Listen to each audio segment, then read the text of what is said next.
बिल्कुल, आज बहुत बड़ी खबर है। झारखंड के लाखों युवाओं के लिए बहुत दुखद खबर भी है। हमें अनुमति नहीं मिल रहा है। कल जेपीएससी का घेराव का शांतिपूर्वक ढंग से जो आयोजन हम लोग कार्यक्रम रखे हुए थे, उसका अनुमति नहीं मिला। कल हम लोग एसडीओ साहब से लगातार बैठे हैं, 2 घंटा लगभग बात हुई और हम लोग मनाने का प्रयास किया कि हम लोग शांतिपूर्वक ढंग से कल आंदोलन करेंगे, लेकिन उन्होंने कोड ऑफ कंडक्ट आचार संहिता का बात कह के अस्वीकृत कर दिया हमारे लेटर को और बोला गया है कि कोई आंदोलन अभी नहीं कीजिए, 2 महीने के बाद आंदोलन कीजिएगा, आप लोग को सहयोग किया जाएगा। तो इसलिए ये 2 महीना जो है के लिए हम लोग अभी आंदोलन को स्थगित करते हैं और अलग रूप से हम लोग आंदोलन को आगे बढ़ाएंगे। अभी जैसे ही कोर्ट खुलेगा 2 तारीख से, हम लोग इसको जितने भी प्रूफ हम लोग को मिला है, जितने भी एविडेंस मिला है, इसको लेकर कोर्ट का रुख करेंगे। उसके बाद ये 2 महीना जो है 2400 जिला में इसके लिए आंदोलन को तेज करेंगे और वहाँ पर जन जागरण अभियान चलाएंगे।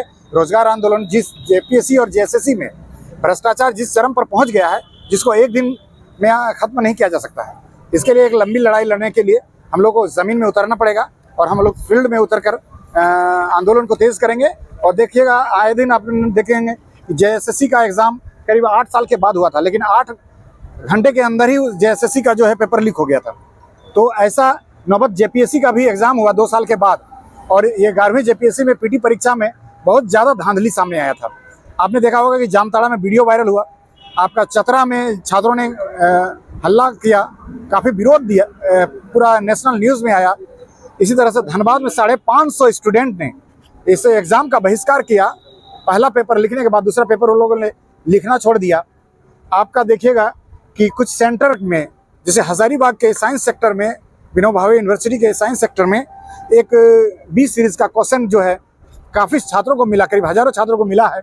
उसका प्रश्न पत्र जो है 22 प्रश्न में रिपीटेशन किया गया है, उसको भी बिना सुधार किए ही जो ये जेपीएससी का जो एग्ज़ाम हुआ है काफ़ी अनियमिततापूर्ण है, गंदी, इसमें क्या बोलते हैं कि व्यवस्था थी, गड़बड़ी हुआ है, पेपर लीक हुआ है, भ्रष्टाचार हुआ है, पूरा का पूरा लगता है कि सीटें बेचा गया है।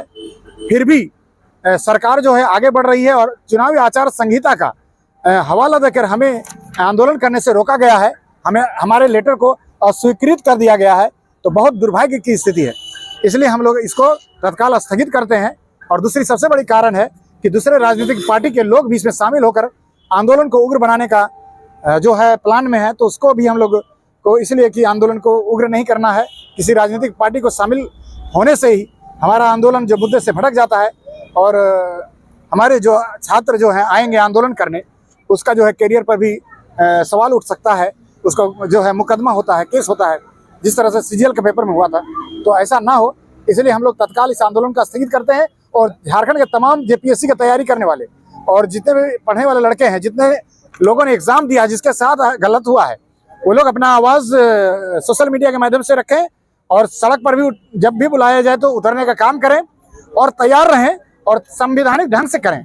हमें संवैधानिक ढंग से लड़ना है, क्योंकि गांधी जी संवैधानिक ढंग से, गांधीवादी तरीके से लंबे समय तक वो उन्होंने लड़ाई लड़ा, सत्य और अहिंसा के मार्ग में चल करके देश को अल्टीमेटम आज़ाद करा सकते हैं।